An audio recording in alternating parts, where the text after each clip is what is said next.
आज के इस वीडियो में हम लोग जानेंगे शाफ्ट का जो अलाइनमेंट करना किया जाता है, उसको अलाइनमेंट करने के लिए क्या क्या प्रोसेस रहते हैं और उसमें भी जो सब टाइप रहते हैं वो सब के बारे में। तो चलिए जल्दी से शुरू करते हैं आज के इस वीडियो को। ये वीडियो होने वाला है बहुत ही ज़्यादा इंटरेस्टिंग। इस वीडियो को थोड़ा भी स्किप मत कीजिए और आखिर तक जरूर देखिए। तो चलिए जल्दी से करते हैं इस वीडियो को शुरू।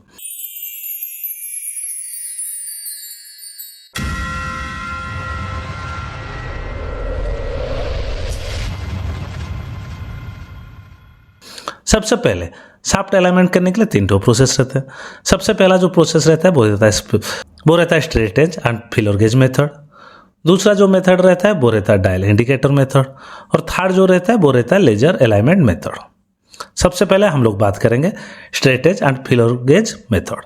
इसमें हम लोग या तो स्केल या तो आपका कोई भी स्टील रूल है या तो आपका कोई भी रूलर है या तो आपका हेक्सो ब्लेड है, इसको यूज करते हैं।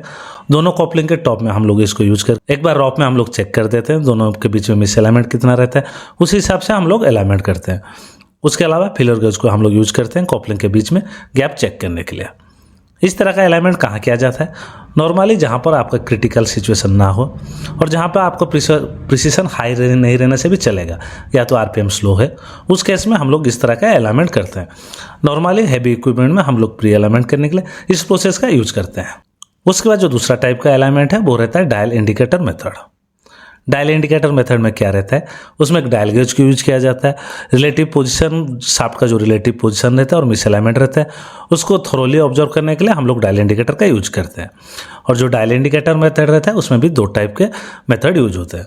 पहला मेथड रहता है फेस एंड रिम मेथड और दूसरा जो मेथड रहता है वो रहता है reverse dial indicator method. Face and rim method में क्या रहता है? हम लोग को 2 डायल गेज यूज करना पड़ता है। एक डायल गेज को हम लोग फिक्स करते हैं फेस के ऊपर में और जो दूसरा डायल गेज रहता है उसको हम लोग यूज करते हैं रिम के ऊपर में। फेस के ऊपर में हम लोग जो डायल गेज यूज करते हैं उससे हम लोग को पता चल जाता है कि एंगुलर मिस अलाइनमेंट कितना है, और जो हम लोग रिम के ऊपर डायल गेज यूज करते हैं उसके रीडिंग से हमको पता चलता है पैरेलल मिस अलाइनमेंट कितना है। उस हिसाब से हम लोग सिम का पैकिंग देते हैं। अभी हम लोग जानेंगे जो डायल गेज इंडिकेटर का दूसरा मेथड रहता है उस मेथड के बारे में। जो दूसरा मेथड था उसका नाम था रिवर्स डायल इंडिकेटर मेथड। इसमें भी 2 डायल गेज का यूज किया जाता है, लेकिन जो 2 डायल गेज यूज किया जाता है दोनों को फेस के ऊपर में यूज किया जाता है और जो दोनों डायल गेज रहते हैं दोनों के बीच में डिस्टेंस रहता है 180 डिग्री। इसका मतलब है अगर आपका एक डायल गेज को 12 o'clock पे पोजीशन किया जा रहा है तो दूसरे डायल गेज को आपके 6 o'clock के पोजीशन में यूज किया जाता है और दोनों शाफ्ट को मूवमेंट करके आपका डायल गेज का रीडिंग लिया जाता है।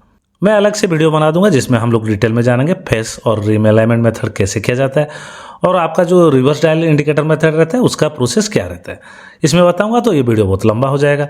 अभी तीसरा जो अलाइनमेंट मेथड रहता है उसके बारे में बात करेंगे। हम लोग का जो तीसरा अलाइनमेंट मेथड था वो था laser alignment method. Laser alignment method में क्या किया जाता है? उसमें लेजर बीम का यूज किया जाता है, उसके अलावा सेंसर को यूज किया जाता है रीडिंग लेने के लिए। लेजर अलाइनमेंट मेथड में क्या रहता है? ये बहुत ही ज़्यादा ईजी रहता है और बहुत ही ज़्यादा एक्यूरेट रहता है। जहाँ पर आपका हाई प्रिसीशन रहता है या तो हैवी इक्विपमेंट में नॉर्मली लेजर अलाइनमेंट का यूज किया जाता है, लेकिन जो आपका लेजर अलाइनमेंट मशीन रहता है उसका कॉस्ट भी बहुत ज़्यादा रहता है कंपेयर टू आपका डायल गेज। इसीलिए लेजर अलाइनमेंट मशीन हर जगह अवेलेबल नहीं होता। नॉर्मली मैक्सिमम से मैक्सिमम अभी भी इंडिया में 90% से 95% तक डायल गेज का यूज करके अलाइनमेंट किया जाता है।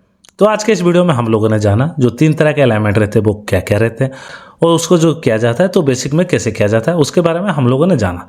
अगर आपको ये वीडियो थोड़ा ही पसंद आया या तो आप लोगों ने इस वीडियो से कुछ भी नया सीखा तो मेरे चैनल को लाइक और सब्सक्राइब करने के लिए मत भूलिए और ऐसे ही बहुत सारे वीडियो देखने के लिए मेरे चैनल को जरूर सब्सक्राइब कीजिए।